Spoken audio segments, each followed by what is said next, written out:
acho que está dentro do que você explicou agora também, mas dentro da esquerda pequeno-burguesa tem muita campanha contra o futebol em geral, né? Falando que futebol seria coisa da burguesia, que os campeonatos são todos burgueses, então que a gente deveria se opor a isso em geral, né?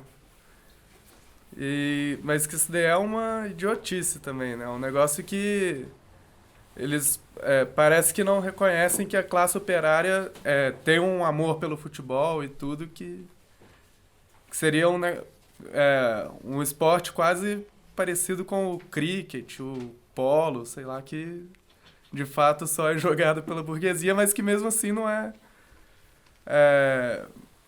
motivo para uma oposição à prática do esporte, né? Acho que tem uma confusão mais geral nesse sentido também, né? Então, nesse sentido, eu queria primeiro alertar para uma incoerência, né? Se a pessoa fala que o futebol deve ser rejeitado porque é controlado por empresas capitalistas, então eu queria saber se a pessoa rejeita o rock, a música popular brasileira, o PlayStation, o cinema. Se a pessoa rejeitar tudo isso daí e voltar para a tanga, aí eu acho coerente. Então, se é só o futebol, então é um pretexto para atacar o futebol, porque e o resto? Só pode falar um negócio desse e ser considerado uma pessoa coerente o cara que fosse que nem o filósofo grego Diógenes, que andava pelado dentro de um barril, você entendeu? Se andar pelado com um barril, eu discuto seriamente. Senão eu falo, você é um incoerente, você está na política do faço o que eu digo, não faço o que eu faço. E é absurdo isso daí. Tá claro? Porque a gente às vezes tem a impressão de que o futebol é a única coisa controlada pela burguesia. E não que a burguesia controla absolutamente tudo. Que a burguesia controla as universidades, escolas, toda a atividade cultural, com raríssimas exceções, todos os esportes além do futebol, inclusive, toda a atividade alimentar, roupas, transporte individual ou coletivo. Quer dizer, se for para rejeitar as coisas, porque as coisas são controladas pela burguesia, você tem que rejeitar o mundo, porque o mundo, salvo engano, é controlado pela burguesia. Então, nesse ponto de vista, é incoerente, né? Agora, o problema-chave desse negócio é o seguinte, são alegações falsas. Né? Porque o nosso problema também não é a rejeição moral de nada. O nosso problema o que é? Nós temos que atuar no mundo existente. Nós não podemos ser como Dom Quixote e viver no mundo da imaginação. É curioso, inclusive, isso, porque muitos da esquerda pequeno-burguesa acham que Dom Quixote seria um símbolo da luta da esquerda, o que é absurdo, né? Dom Quixote é um símbolo da pessoa desmiolada que vive no mundo da imaginação. Dom Quixote ele achava que na Espanha do século XVII ele estava vivendo na Espanha do século XII. Estava com 5 séculos de atraso na cabeça dele. Por isso ele é uma figura humorística. Tudo bem que você lê a história, você fica com pena dele, você acha que ele tem um idealismo, mas ele é maluco. Tanto que o Cervantes explica que ele passava noites em claro lendo livros de cavalaria, fritou o cérebro dele, e aí ele ficou louco. E aí ele saiu pelo mundo vendo... Ele viu um moinho de vento e achava que era um gigante. Bom, nós não podemos ser assim, nós temos que atuar no mundo real. Moinho de vento é moinho de vento, né? Não é gigante. Tá certo? Futebol e os esportes e a atividade em geral existe sob a forma de uma empresa capitalista ou de um negócio capitalista. Tudo é feito com dinheiro, que é uma coisa também típica do capitalismo. Tudo vai para o mercado, que também é uma coisa capitalista. Não dá para fugir disso daí. O que nós queremos não é fugir do capitalismo, é mudar o capitalismo, acabar com ele através da Revolução Proletária.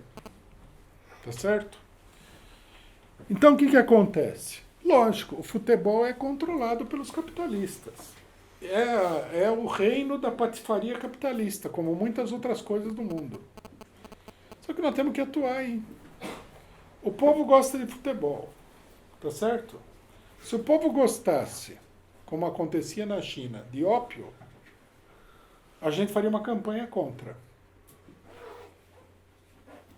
Mas futebol não é a mesma coisa que o ópio. O futebol é um aspecto da cultura popular que a burguesia, como desperta o interesse de muita gente, transformou numa indústria. Você tem que atuar aí. A Copa do Mundo é um evento esportivo controlado por grandes capitalistas? É. Mas aí estão os, digamos assim, os grandes jogadores de futebol. É isso que o pessoal se interessa, pela habilidade deles. Você tem que entender os limites profundos que tem isso daí, mas tem que atuar aí, criticar, intervir a partir daí. A classe operária só pode se desenvolver em confronto com as coisas que existem no capitalismo. Nós, logicamente, temos que ter um programa para o esporte.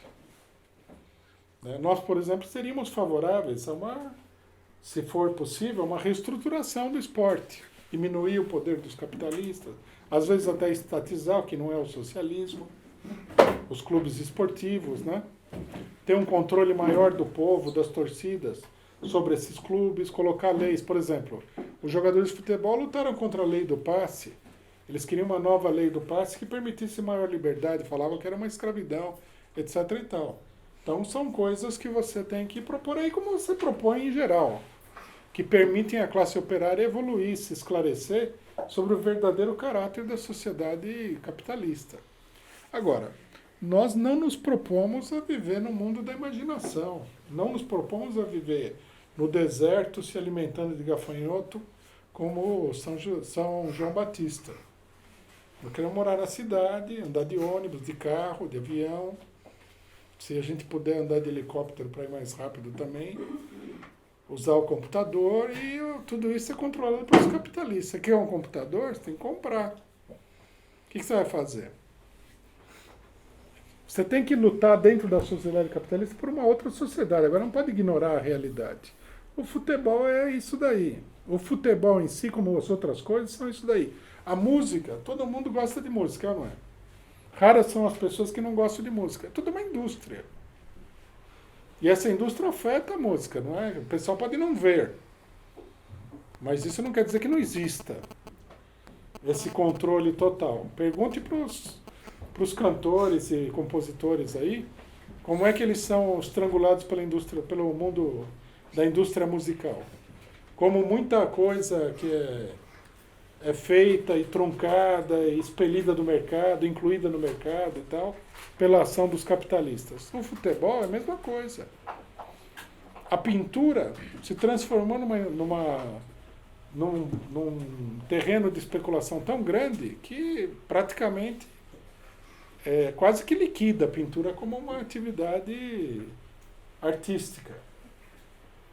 E assim vai. A música erudita. A música erudita é assim, o cara toca o Beethoven. Você não vê o progresso dessa... Porque também quanto custa para você montar uma orquestra, e assim vai. O mundo é assim, esse é o mundo. Nós vivemos nesse mundo aí. A democracia também é uma indústria. O pessoal acha tão boa a democracia, mas para você, para eleger um deputado aí, você precisa de milhões de dólares para eleger esse deputado. Não sei, o pessoal é muito seletivo, né? Por que só o futebol? Não, é a Fórmula 1 e tudo. O futebol, veja assim, sendo uma indústria, o futebol criou pessoas como Pelé, Garrincha, que são verdadeiros artistas da coisa. Uma coisa que qualquer pessoa que goste, que tenha interesses, acha um espetáculo. Não, foi criado no meio da indústria. O Pelé era pago pelo clube para jogar. Não jogava de graça. O pessoal cobrava ingresso para assistir ele jogar. Né? Tinha propaganda também, não era tanta como hoje, mas tinha propaganda e assim por diante. São coisas que a esquerda desenvolve que você não consegue nem achar o sentido disso.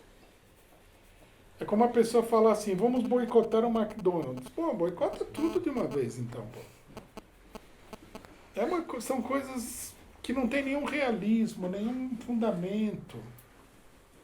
Mas eu nunca ouvi falar que eles iam boicotar o McDonald's. Não, falam sim. Dia 6 de outubro é o dia de luta do McDonald's. Falam.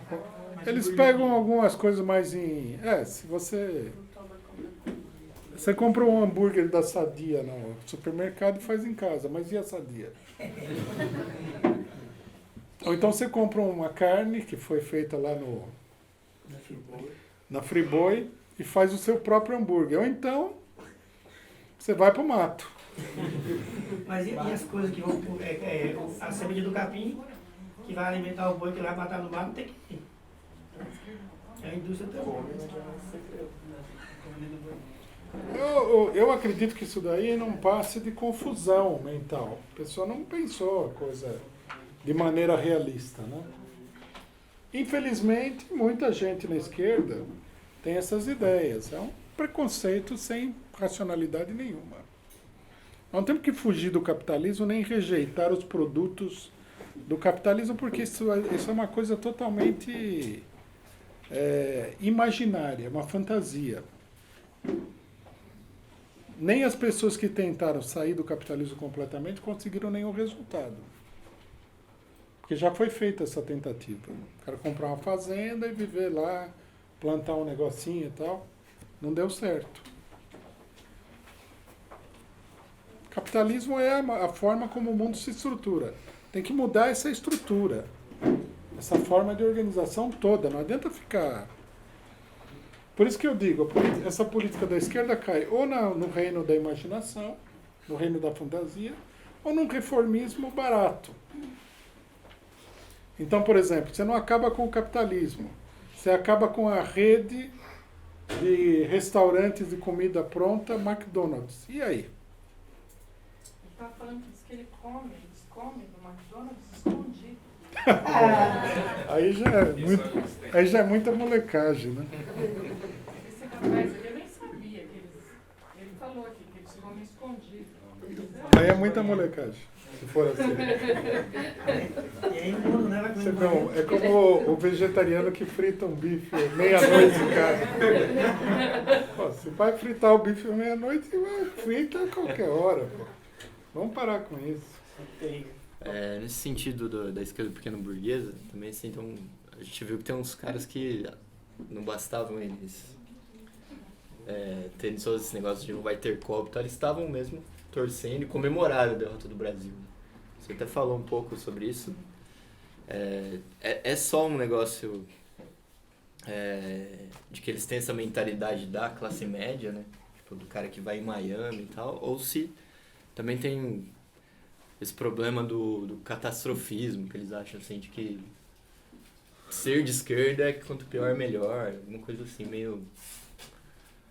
E uma outra coisa também que é semelhante entre os dois é o problema de que procuram eliminar o problema da política, né? Falar que só um jogo, né? Você não tem que dar opinião porque é só um jogo de futebol, não tem nada demais. O que esse PCO aí tá falando de futebol aí, que negócio aqui... Isso daí são organizações de esquerda que fizeram, né? Exato. Então, vamos pegar a coisa de um ponto de vista mais direto e mais concreto. Vamos dar o direito a qualquer um de achar, mesmo que a gente não concorde, que o futebol é uma coisa nociva, que não deveria ser praticado, e que a classe operária brasileira, milhões de pessoas, porque um estudante da USP botou na cabeça dele que o futebol é nocivo, deveria modificar a sua opinião para seguir a opinião desses estudantes da USP. Vamos aceitar esse cenário. Tá certo? Você é uma organização de esquerda, você se diz marxista. Você diz que você quer trazer a classe operária para a revolução, ajudar a classe operária a fazer a revolução. Bom, a classe operária gosta de futebol. A classe operária não é só que ela gosta de futebol, ela tem amor ao futebol. Todo brasileiro que jogou futebol na rua tem amor ao futebol. É uma tradição cultural do país, né? É uma coisa que você você respeita, que você tem uma dedicação a isso. Que você tem uma consideração muito grande. Como outras coisas. Por exemplo, como certas pessoas têm uma dedicação muito grande a uma determinada religião, a um determinado tipo de coisa. Tem gente que pratica determinados hobbies, etc. E tal, e acham pessoas que gostam de um determinado artista. São coisas que a pessoa preza, que a pessoa tem como uma coisa profunda. Mas se você quer realmente ter um relacionamento com a classe operária, me parece totalmente fora de lugar que a pessoa venha lá esfregar no nariz da classe operária que aquilo que ele mais gosta, né, é uma coisa ruim. Eu nunca vi um negócio assim. Se alguém fizer uma coisa dessa comigo, vai ter muito pouca oportunidade de falar comigo e me convencer. Vai pelo contrário, eu vou achar que ele é uma pessoa desclassificada, que não tem respeito por nada. Então, é uma atitude que eu não... é uma atitude irracional que contrapõe essas organizações de esquerda ao trabalhador, ao povo em geral, que só pode ser explicada porque a pessoa está dominada por emoções extremamente negativas. Porque é uma coisa rancorosa contra o brasileiro. Se eu, por exemplo, tivesse num país estrangeiro e acontecesse alguma coisa muito negativa, mesmo que eu achasse que o país está errado, eu não sei. Com a população em geral, a última coisa que eu faria era esfregar na cara da população aquele problema que surgiu. Porque pode levar um couro. Até porque a reação pode ser negativa, mas aqui importa o ângulo da pessoa. Por que essa atitude ofensiva? Por exemplo, eu acho ofensivo, eu não ligo porque eu não levo a sério essas pessoas, mas eu acho ofensivo, tanto da parte da esquerda como dos comentaristas de futebol, ficar fazendo chacota da derrota da seleção brasileira. Eu, por exemplo, eu sou ateu, mas se eu encontro uma pessoa que tem uma religião, eu não vou fazer chacota da religião dela. O máximo que eu vou fazer, se eu achar que é conveniente, e se eu achar que a pessoa me dá essa abertura, é discutir seriamente o problema da religião. Eu acho ofensivo alguém chegar lá e falar assim, essa sua religião, você acredita nisso e tal. Fazer chacota, eu acho que isso é uma atitude imprópria. Bom, também, veja bem, fizeram isso daí, a única coisa que eu posso dizer é o seguinte, nenhum trabalhador vai aceitar nada que essas pessoas falem com essa atitude. Você acha que alguém vai aceitar que você chegue lá esfregando no seu nariz as coisas que ele acha que você faz que são erradas? De jeito nenhum. Isso é uma atitude extremamente arrogante. Ela é uma coisa, é um espetáculo lamentável de ver.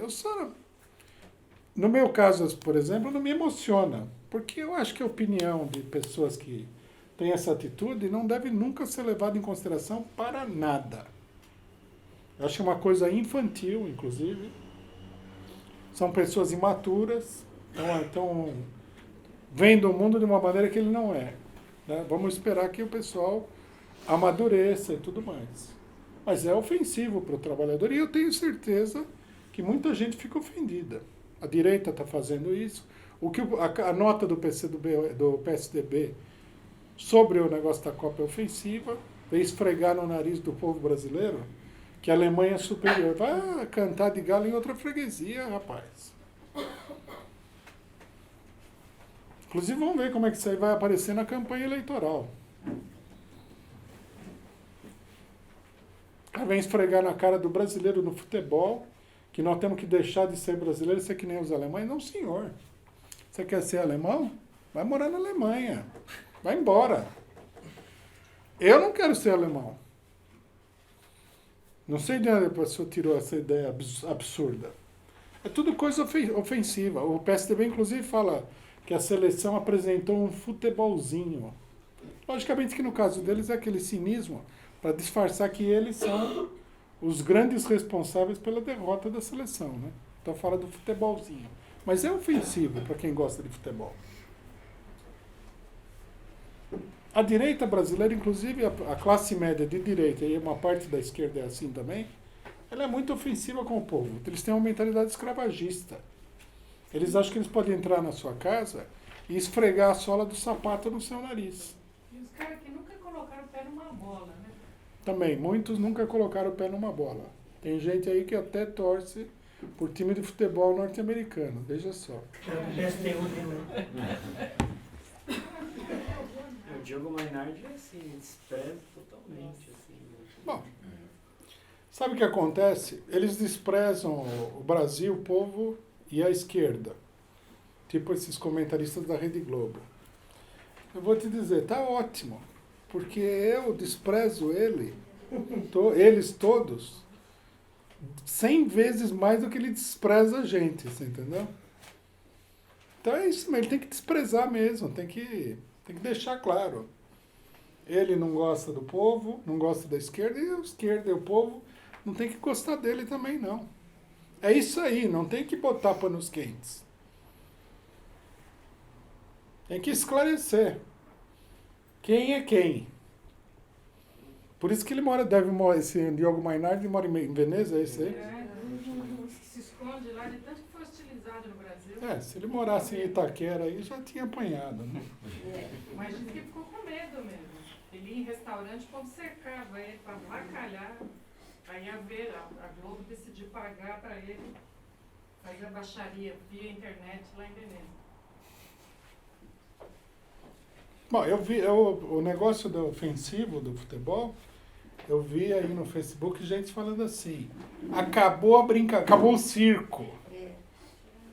Acabou o circo o quê, rapaz? O que é isso aqui? É uma fazenda de escravo? Ele pensa que nós estamos numa senzala.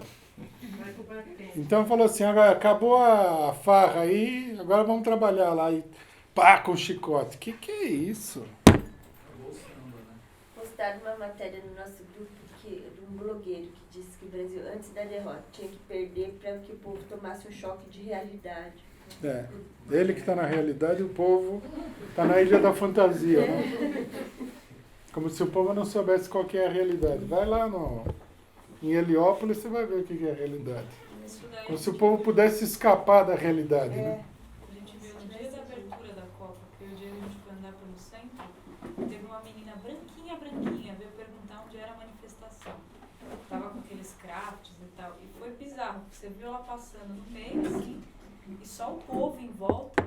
Tinha até os quenianos vendendo camiseta do Brasil, falando em português.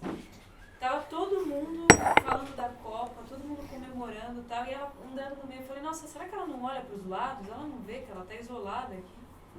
É um negócio de maluco mesmo. É a opinião de uma minoria, né? É a opinião de uma minoria da minoria, inclusive. Não, eu ia perguntar, você comentar um pouco sobre essa questão que foi feita análise, né, de ponto de vista político, e o pessoal que está acostumado só ouvir, acreditar na imprensa, acho que é tudo uma teoria da conspiração. Né? Então, também como se isso, né, não tivesse nenhuma conspiração, nada no mundo ninguém conspira contra ninguém, tudo é natural. Foi um jogo que deu um resultado ruim, né? Foi até interessante o comentário de um cara na minha página, que era de direita mesmo, né?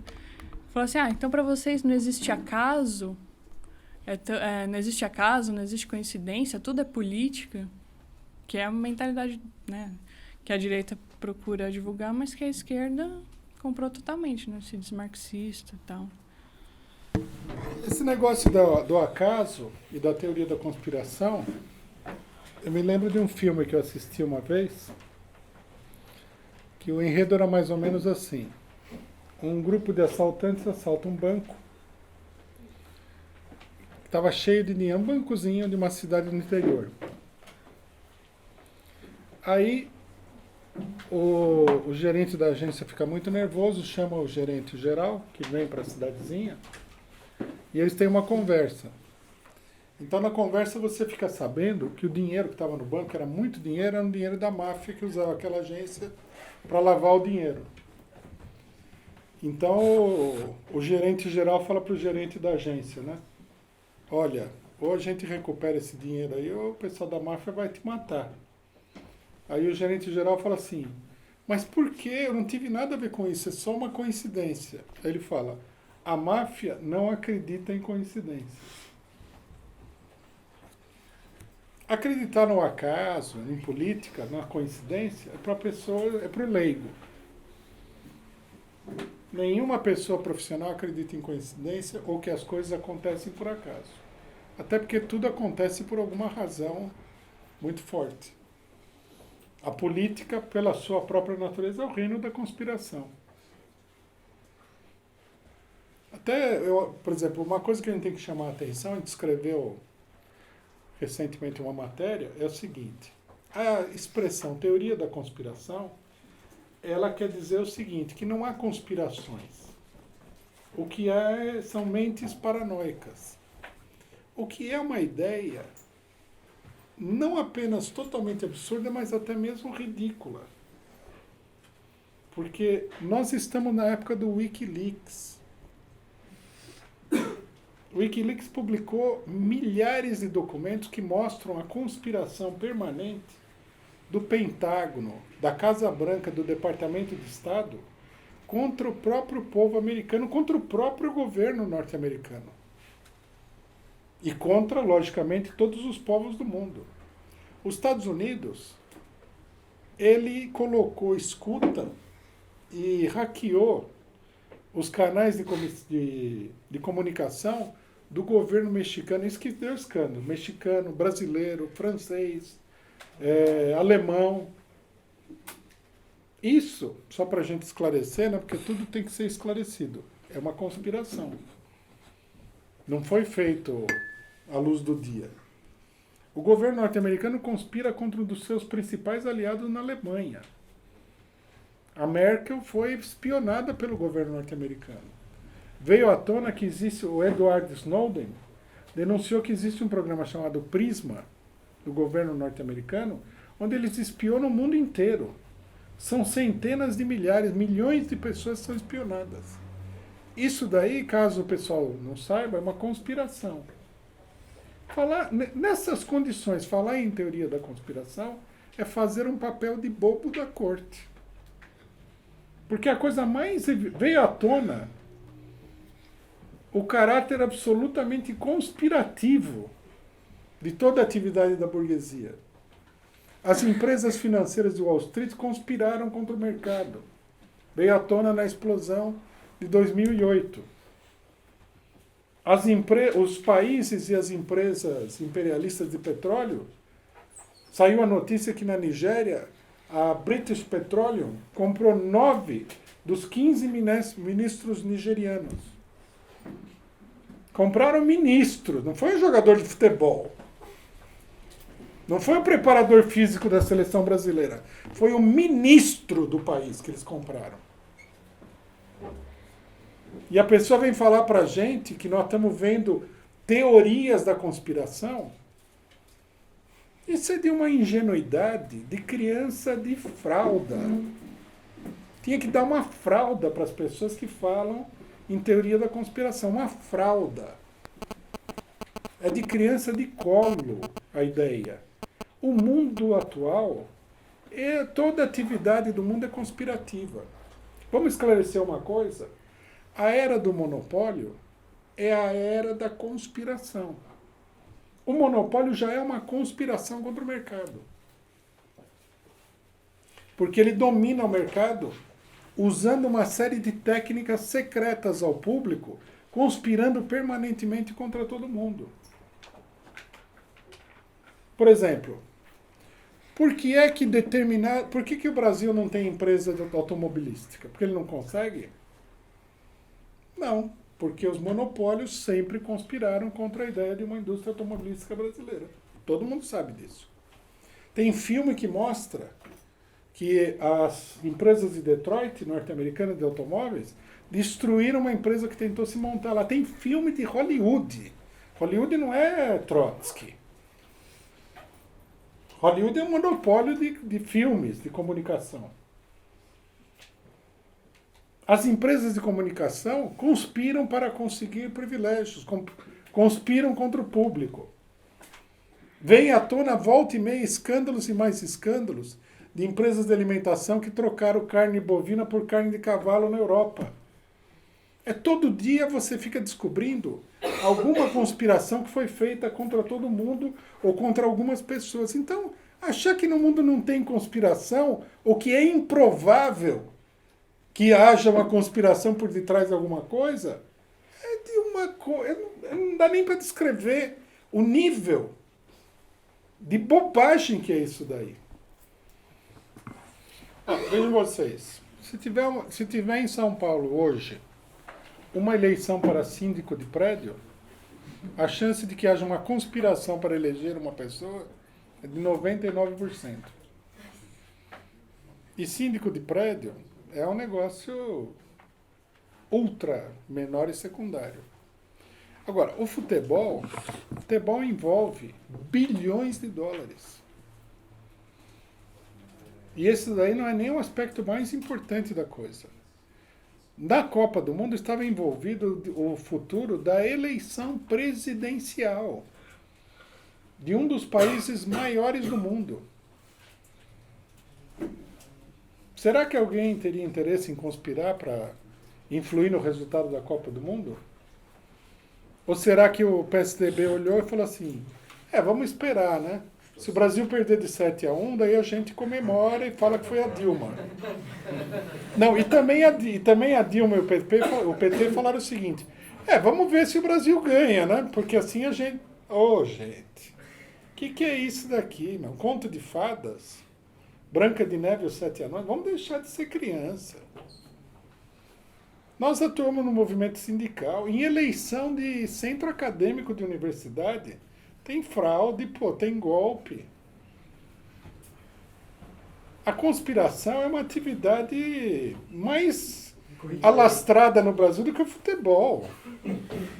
Que bobagem isso daí. É claro que... Veja bem, se o resultado de 7-1 foi o resultado direto, indireto de conspiração A, B ou C, é difícil de determinar. A imprensa pressionou a seleção. Há um movimento, claro.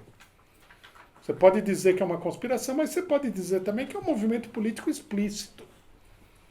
Porque a opinião era grande contra o Brasil. Muita gente falou, se o Brasil ganhar a Copa, o PT está eleito. Então por que o cara não estaria contra o negócio? Muitos falaram abertamente que estavam contra. Tá certo? Agora, independentemente de qualquer coisa, que houve um monte de conspirações detrás da Copa, não tem dúvida. Ou será que a venda dos ingressos ilegais aconteceu de público? O cara foi lá no jornal e falou, quero dar uma entrevista para dizer como eu estou fazendo a venda dos ingressos ilegais. Eu não sei nem qual é o sentido de uma pessoa falar um negócio desse.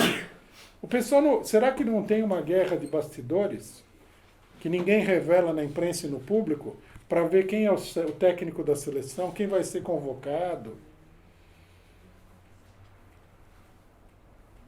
Por que, por exemplo, em São Paulo, mandaram fazer o Itaquerão e não fizeram a Copa no Morumbi?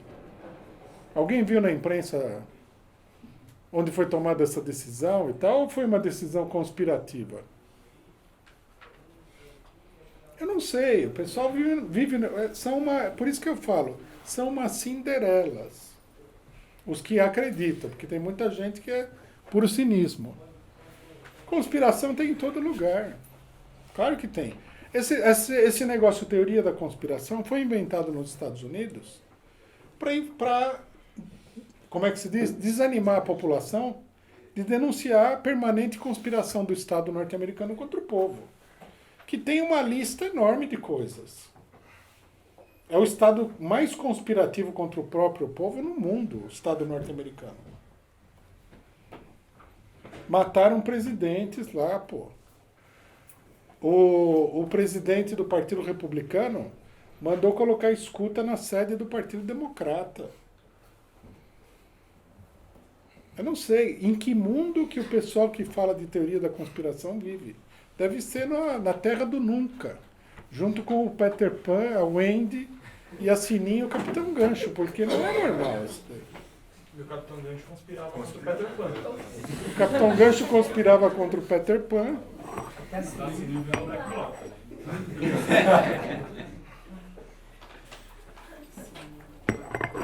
Quer dizer, uma coisa... A Wendy conspirava com o Peter Pan contra os pais, né?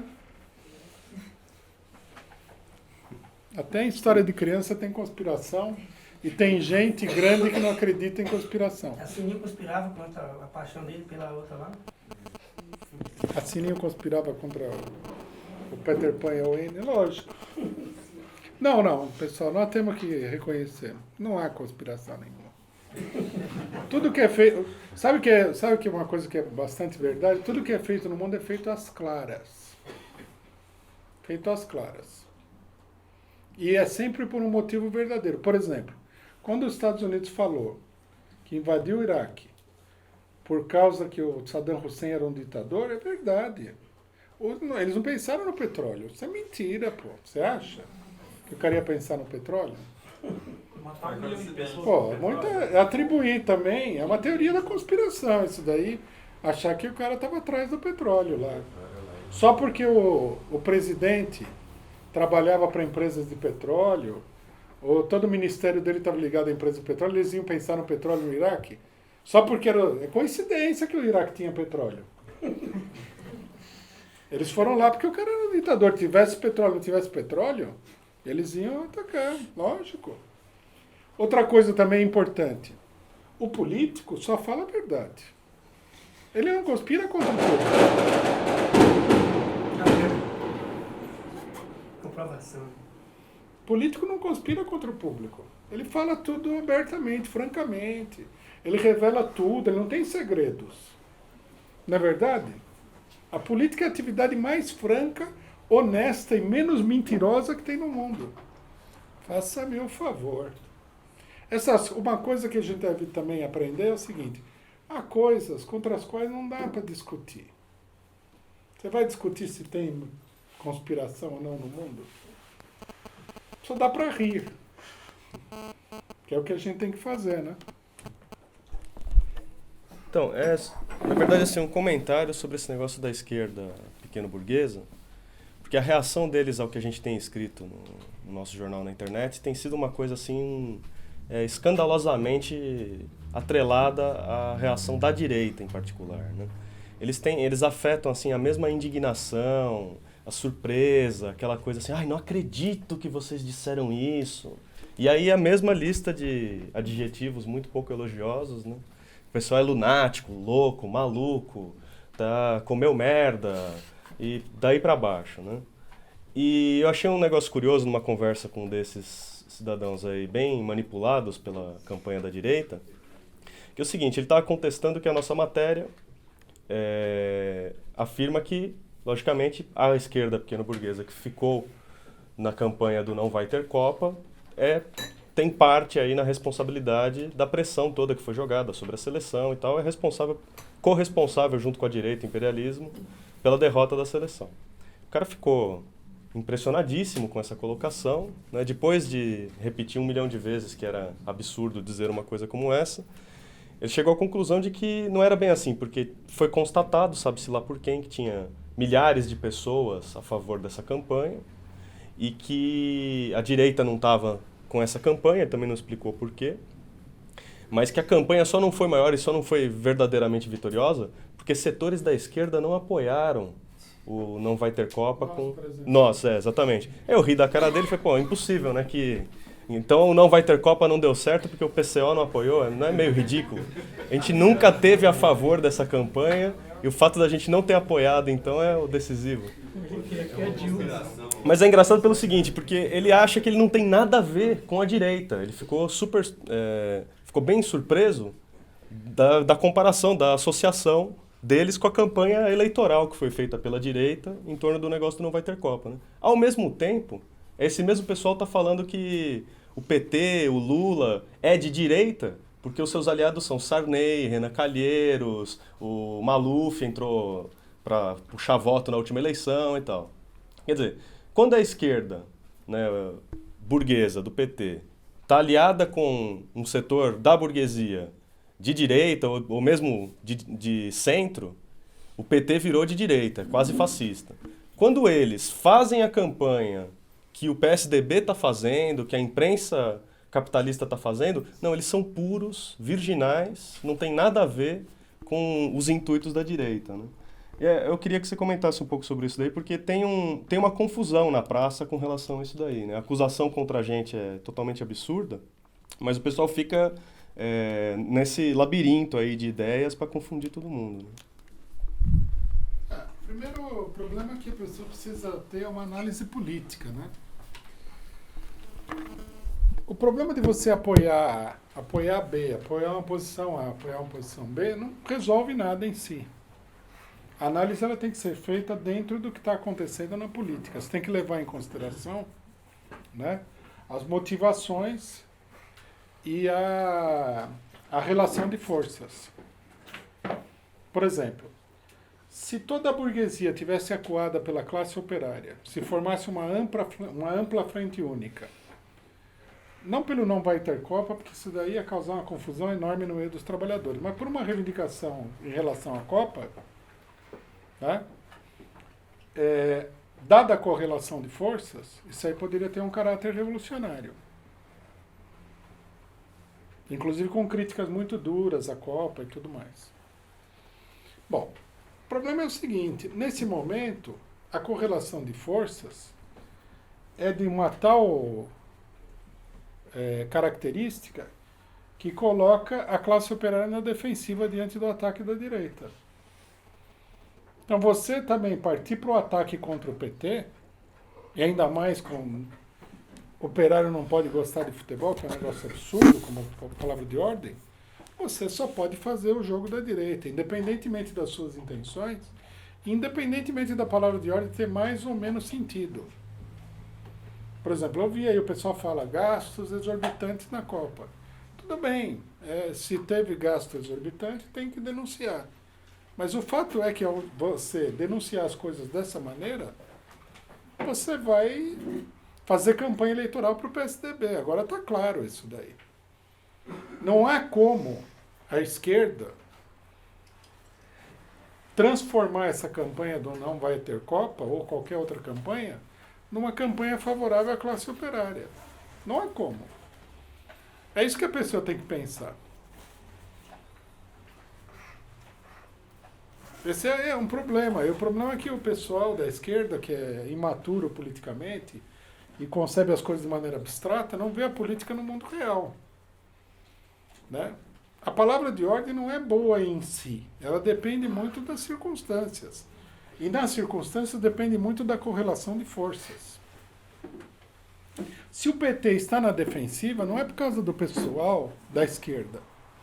Não é que eu vi gente falar assim, que o povo vai derrubar o governo do PT. O povo não vai derrubar o governo do PT. Se alguém vai derrubar o governo do PT, vai ser a direita. É um resultado da relação de forças. Não é relação de forças favorável para que o povo derrube o governo do PT. O que é demais é para lá de óbvio.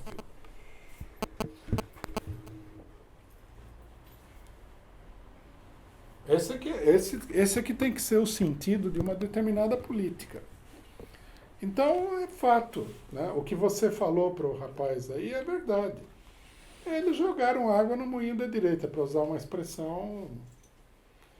Por exemplo, quem está capitalizando a campanha do Não Vai Ter Copa nesse momento é o PSDB. O PSDB vai entrar com uma máquina eleitoral gigantesca falando que, você não viu?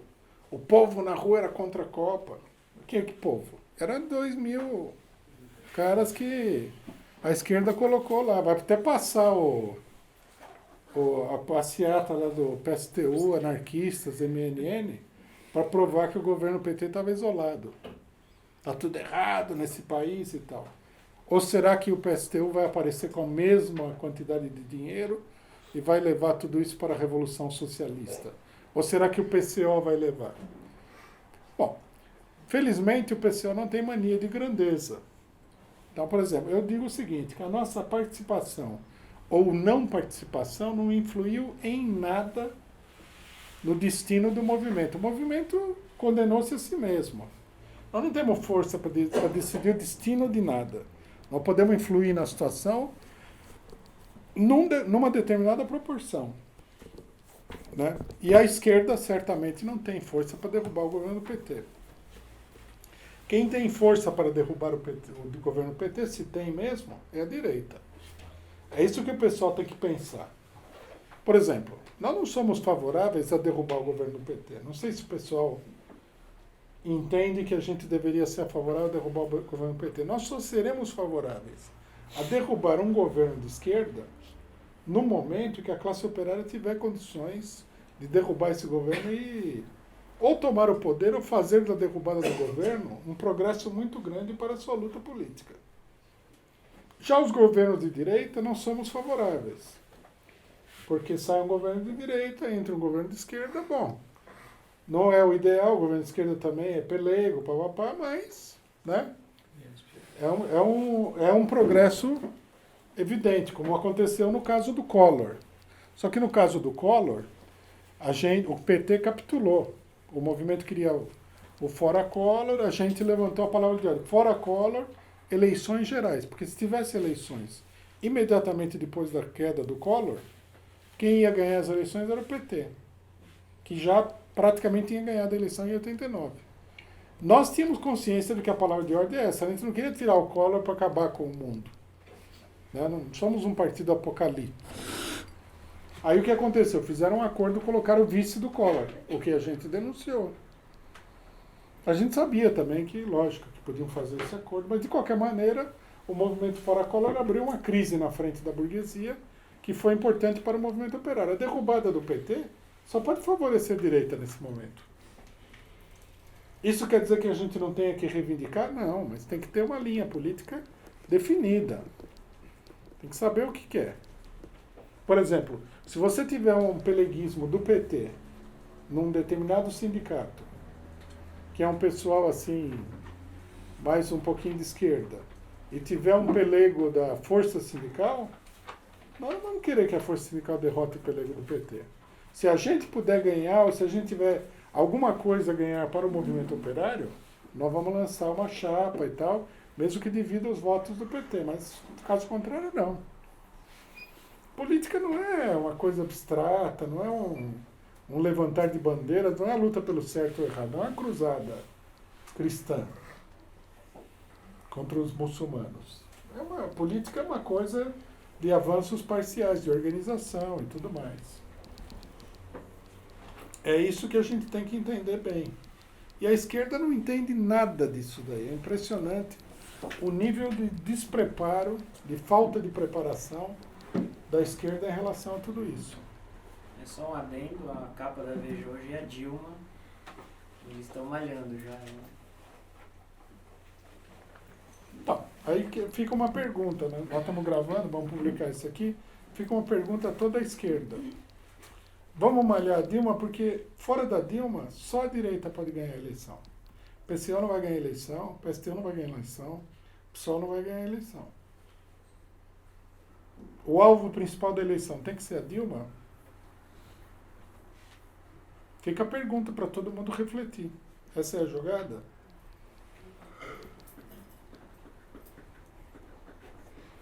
Dilma é ruim. Eu diria que até péssima. Mas o outro lado, meu amigo, sai de baixo, viu?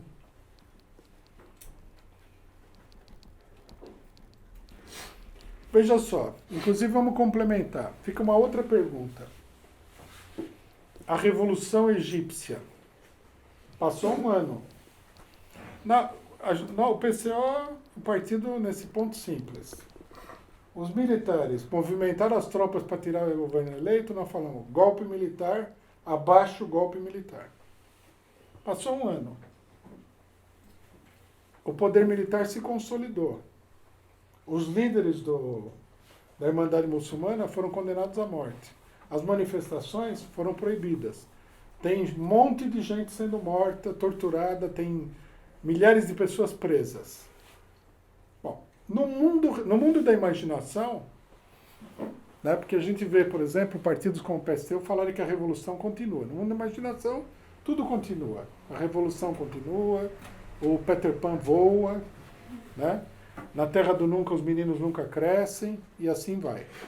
Agora, no mundo real, a situação atual é melhor para os trabalhadores do que estava com o governo eleito? Foi um acerto ter apoiado esses militares para derrubar o governo Morsi? Fica aí a interrogação. Nós podemos sonhar, né? Não é proibido sonhar, principalmente na cama. Mas o sonho e a realidade não são a mesma coisa. No Egito hoje existe uma ditadura militar ao estilo Pinochet. Era isso que a gente queria que acontecesse? Vamos fazer o quê? Falar que continua a Revolução Egípcia? Na Ucrânia, teve outra revolução espetacular. Nesse momento, o exército ucraniano está massacrando a população do leste da Ucrânia. Um verdadeiro genocídio. Os russos, que eram tão imperialistas, que queriam dominar tudo, segundo a análise extremamente inteligente que foi feita naquele momento, eles queriam dominar a Ucrânia. Eles estão lá, o Putin está escondido lá de trás da cadeira dele no Kremlin. Porque o imperialismo ameaçou ele que se ele metesse o bedelho lá, ele ia pagar caro pelo que ele estava fazendo. Então, fica o negócio. Quantos imperialismos tem na Ucrânia? Estava certo colocar o Putin como inimigo central? Foi uma revolução? Foi correta a deposição do governo eleito, corrupto, pela extrema-direita apoiada pelo imperialismo? É isso aí. Tá aí. O mundo está aí, basta analisar. Vamos analisar. Esse é o mundo real. Não é a ilha da fantasia. Antigamente na televisão tinha um seriado que chamava Ilha da Fantasia. Então o militante da esquerda pequeno burguês, ele pagava uma taxa lá pro cara, como é que chamava o cara lá? Gilligan. Hã? Era o Gilligan? Não, acho que não era Gilligan, não. Tinha um cara que estava sempre vestido de branco. Bom, o dono da ilha lá, ele tinha um anãozinho chamado Tatu. Aí o cara pagava, então ele ia lá e realizava o sonho dele. Então, o negócio da Ucrânia e do Egito é assim, o militante pequeno burguês, ele compra o ingresso para a Ilha da Fantasia e o sonho dele é viver uma revolução no Egito. Só que é um sonho. No Egito mesmo não tem revolução nenhuma, tem uma ditadura. Na Ucrânia tem um genocídio do governo de direita apoiado pelo imperialismo norte-americano e pela Alemanha, eficiente alemã da Angela Merkel, que está massacrando a população lá desarmada praticamente. Saiu aí um plano, porque no mundo não tem conspiração, né? Mas saiu aí um documento que mostra que o plano é esmagar os ativistas pró-russos, confundir a população pró-russa, que vai ficar muito confusa depois do massacre mesmo. Até eu acho que ficaria meio confuso se eu estivesse lá, com tanto tiro, tanta bomba. E aí você chama eleições e mostra que, na verdade, todo mundo queria o governo de direita, não é? Revoluções que terminam em massacre da população e terminam em ditaduras militares. Companheiros, política é coisa de gente grande. Não dá para viver na Ilha da Fantasia. Tem que viver no mundo real. A política revolucionária não escapa dessa regra. Todos os políticos revolucionários e contra-revolucionários têm que viver no mundo real. Pode viver no mundo da fantasia. Um comentário também que teve a matéria quando falava que os jogadores são representantes, vieram da classe trabalhadora e tal. E o comentário geral é que não, eles são milionários, não tem mais nada a ver, ou nunca tiveram nada a ver com os trabalhadores. Apesar eu lembrei de um exemplo que o Cafu levantou a camisa quando ganhou, né, com o Jardim Irene, que é justamente demonstrando isso daí, mas o pessoal ignora completamente. Eu acho que se puder comentar também, porque... Não, essa é mais uma sabedoria muito grande da esquerda pequena burguesa. Mais uma sabedoria. Eu vou mostrar como isso daí é uma grande sabedoria com um exemplo. Acho que todo mundo aqui já ouviu falar de um esportista chamado Cassius Clay. considerado por muita gente o maior boxeador que já existiu. Bom, eu posso estar enganado, porque eu não sou perfeito, mas eu acho que ele não lutava por salário mínimo. Se alguém puder me esclarecer, ajuda. Para mim, que cada luta dele era milhões de dólares que estavam em jogo. Será que ele representava o povo negro norte-americano, apesar de ser um milionário? Porque sabe o que acontece? É confortável você pensar dentro de um cubículo mental. Não ver o mundo de uma maneira geral. Esse esportista se transformou num dos maiores símbolos da luta do negro norte-americano. Bom, todos nós sabemos que não cabe comparar o negro norte-americano com o brasileiro, porque nos Estados Unidos todos os negros são multimilionários. Uma população muito rica, os brancos é que são pobres. Bom, aí veja só, um cidadão que muita gente conhece, que se deu a si mesmo o nome de Malcolm X, tá? Líder dos muçulmanos negros na época, um ativista radical do movimento negro. Quando teve a luta do Cassius Clay com o Sonny Liston, ele foi assistir, porque o Cassius Clay tinha entrado na Irmandade Muçulmana, e quando a luta terminou, ele falou: essa luta é a vitória da inteligência do negro contra a força bruta do branco. Então, por exemplo, será que um jogador que ganhou muito dinheiro no esporte, ele pode simbolizar para a população e representar para a população a luta desse povo? Se alguém me provar que o Cassius Clay não representou nada, então eu dou uma palmatória. Se não provar, não dá para levar a sério. A gente poderia citar muitos outros exemplos. Muitos outros. Agora, eu queria explicar uma coisa que eu acho que é importante, que o pessoal não entende também. Um pouquinho diferente da questão, mas que é muito significativo. Que é o envolvimento desse exemplo e dessa questão com esse negócio do jeitinho brasileiro, futebol brasileiro e eficiência alemã. Veja só, uma coisa que o pessoal não entende. Veja a frase do Malcolm X. A frase do Malcolm X é o seguinte: é a vitória da inteligência do negro contra a força bruta do branco.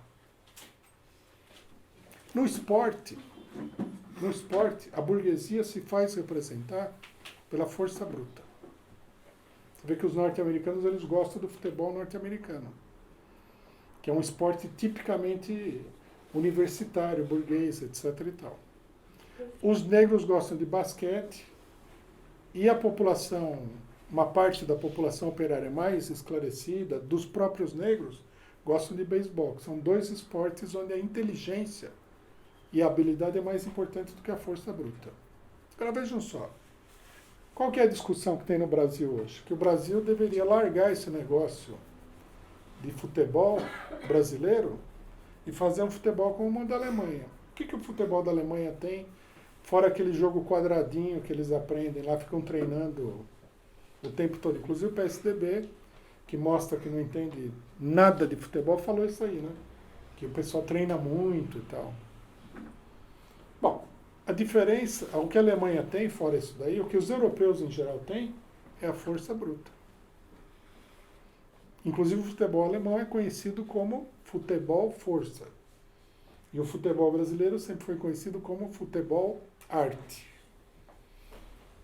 Veja só, o que o Malcolm X falou?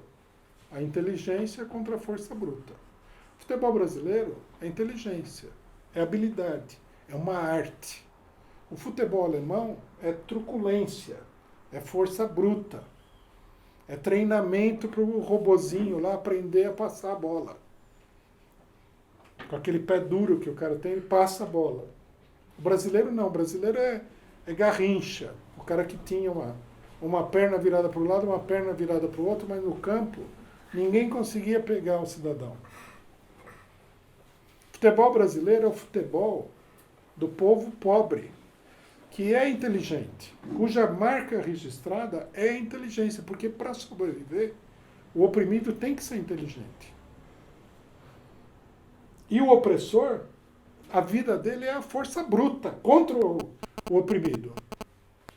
Por isso que essa gente fala que tem que sair do futebol brasileiro, que é uma arte, e imitar essa porcaria do futebol europeu, que é pura força bruta, que não é uma arte. O jogador, não culpo, logicamente, os jogadores, nem os torcedores europeus, mas é a burguesia europeia que moldou esse tipo de coisa.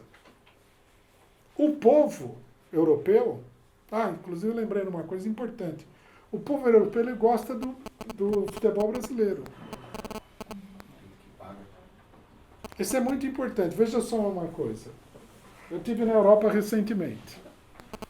Então um dia eu e a Anaís saímos para tomar um café, fomos num shopping center em Viena. Eu estava sentado lá, tomando um café, e o pessoal montou uma espécie de um palcozinho no meio do shopping center e trouxe uma molecada, umas bolas de futebol, e a molecada se exibia, uns austríacos. Então o que eles faziam? Eles faziam essas coisas que o brasileiro gosta de fazer. Baixada, parava a bola aqui assim, que nem o jogador brasileiro faz. Esses truques que são típicos do futebol brasileiro. O mundo admira isso. A habilidade, a inteligência, a vivacidade, a coisa viva do futebol brasileiro. Esse negócio de gostar de futebol americano, isso é coisa da burguesia, de granfino, de almofadinha. Porque o almofadinha ele não tem mesmo essa habilidade. Você pega qualquer almofadinha aí, você põe ele no morro para jogar futebol, e o cara leva um baile lá que ele não perde até o rumo de casa. Então o que ele tem que fazer? Como ele não tem habilidade, ele tem que botar o músculo desse tamanho. Então o cara tem uma perna dessa grossura e tal, entra atropelando todo mundo. Isso não é o Brasil. E nem isso é um esporte revolucionário, do proletariado, nada. Nós temos que rejeitar isso daí. Cassius Clay, voltando no exemplo, ele nunca foi um lutador mais forte do que os adversários. O Sonny Liston era mais forte que ele, e a grande luta que ele fez no final da carreira contra aquele jamaicano, o George Foreman, o George Foreman era bem mais pesado do que ele. Aquela luta foi a vitória da inteligência e da habilidade contra a força bruta. E é uma das coisas do esporte mais espetaculares que a gente já viu. Eu li o livro e todo mundo já estava contando com a derrota dele, né? É um clima geral e ele foi lá e... Achei bem... Outra coisa interessante. Porque o milionário não representa o povo. Se você assiste o filme da luta do Cassius Clay com o Foreman, mostra ele quando ele chega lá em... Como é que é? No Congo, né? No Zaire. E ele, para treinar, como não tinha... Ele saía correndo pela rua, pelo bairro popular.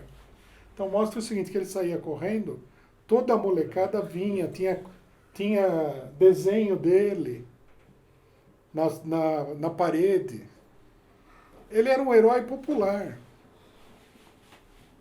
É um símbolo da luta popular. E o Brasil também é assim.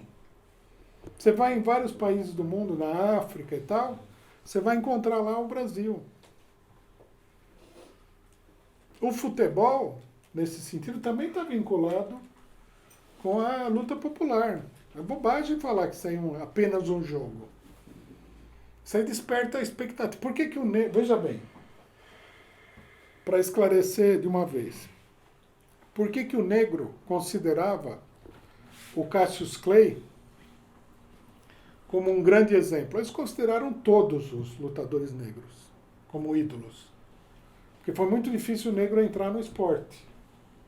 Mas particularmente o Cassius Clay, porque para eles, ele estava realizando aquilo que eles gostariam de realizar. Ele era a expressão da força, do orgulho, da capacidade do povo negro. É difícil de entender isso? Claro que não. E por que o povo gosta do jogador de futebol que é multimilionário? Porque ele é a expressão da mesma coisa. Você joga futebol na rua. Você está lá em Vargem Grande e joga futebol ali num lugarzinho que deve ter lá. Aí você gosta do esporte. Você se acha também habilidoso, que deve ter muita molecada lá que joga muito bem bola. Aí o cara vê um Neymar, é a expressão dele mesmo. É o cara que elevou a capacidade dele a um determinado nível. Quem fala que isso aí é só um jogo e tal, não entende que a sociedade é um todo. E depois eles acusam os marxistas de falar que o marxismo é reducionista. E o cara não consegue entender a relação do futebol, do esporte com a luta de classes. Quando é uma coisa tão óbvia, tão evidente. Como é que não consegue entender isso aí? Não tem nada disso de que é apenas um jogo. Também, veja bem, eu nunca ouvi falar que nenhuma esquerda marxista e tal, ou próxima do marxismo, fosse contra o esporte ou contra o futebol. Nunca ouvi falar isso aí.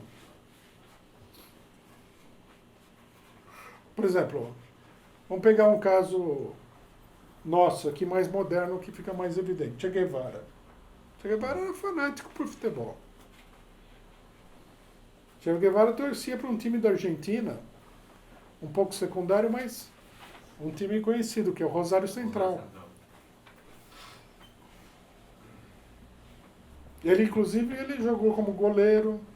Na famosa viagem dele que ele fez pela América Latina, ele e o amigo se apresentaram lá para ganhar um dinheiro e para jogar num time de futebol.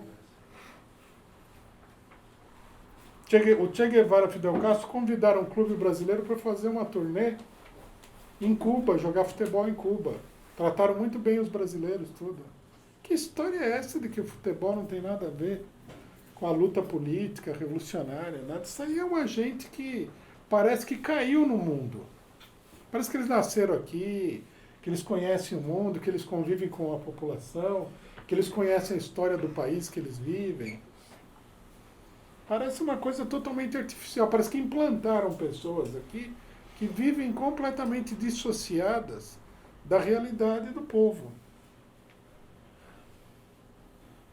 Veja, inclusive, só para concluir, né, para terminar, mais um comentário. É uma coisa absurda. Se você mora aí no Morro do Rio de Janeiro,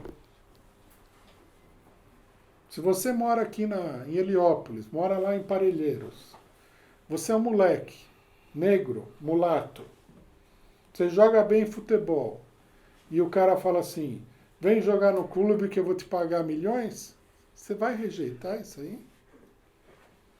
Em nome do que exatamente? Eu quero conseguir uma bolsa na USP. Eu não entendo. Tudo bem. Você pode falar que é uma ilusão, num certo sentido é uma ilusão, mas essa pessoa saiu ali de uma situação de total degradação econômica para se realizar de uma maneira como ela entende, lógico. Não vou também exaltar isso aí. O que eles queriam? Que o jogador de futebol falasse, não, eu não vou jogar profissionalmente, eu vou jogar aqui eu vou fazer um futebol de latinha aqui na minha rua, então eu vou continuar com você. Acho que ele vai aceitar.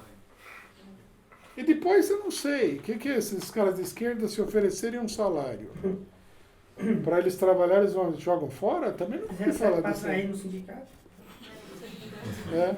Nunca ouvi falar disso daí. Que conversa mole é essa? Essa conversa mole, pô.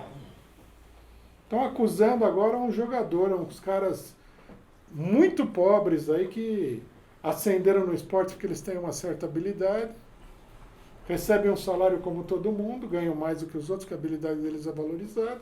Agora o cara é um criminoso por causa disso. Esses milionários. E depois todo mundo sabe.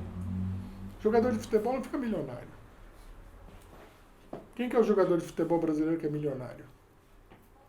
Pelé é milionário? Não. Ele falou que quando ele acabou a carreira dele, ele tinha dinheiro para comprar. Ele pegou todo o dinheiro que ele tinha e comprou uma chácara. Garrincha foi milionário? Não. O Ronaldo, que foi campeão do mundo, é milionário? Não. O cara lá, o Romário, é milionário? O cara se candidatou a deputado. Ademir da Guia é milionário? Rivelino é milionário? Quem que é milionário? Rivelino tinha uma escolinha. Normalmente o que acontece é o cara abre uma escolinha, um outro aqui perto abriu uma quadra de esporte para ele ganhar um trocado. Quem que é milionário? O cara ganha milhões e depois acaba pobre, pô. É raríssimo o cara virar um milionário mesmo. Isso é gente pobre, perde o dinheiro. E não tem estrutura nem para manter a fortuna. Né? Não tem, exatamente. Não tem, ele não tem conhecimento. Então ele depende de outras pessoas, ele não tem nenhuma estrutura própria econômica para manter, ele acaba perdendo dinheiro, como perderam muitos. E uma entrada forte e o cara tá fora também. Também tem isso daí, ele ganha milhões. Mas aí vem o alemão eficiente com aquela perna de 3 toneladas, tá certo? E pronto, acabou a carreira dele, como a gente já viu várias vezes. Quer dizer, como quase aconteceu, quase acabaram com a carreira dele. Quer dizer, o negócio o que é? Toda essa história da Copa é um mito, uma mentira, uma falsificação, uma enganação, uma atrás da outra. Nós não podemos ler a imprensa e ir na opinião geral. Nós temos que ter uma opinião crítica. E também não devemos ficar impressionados. Os direitistas falavam assim, quem que escreveu essa matéria aí tomou crack?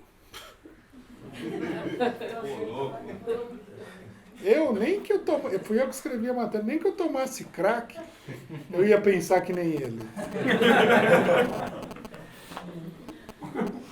Depois, quem é o cara que escreveu isso daí pensa que ele é? O que ele sabe? Ele não sabe nada. Pagaram para ele vir latir na nossa porta aqui. Da próxima vez a gente joga um osso para eles. É isso, companheiros.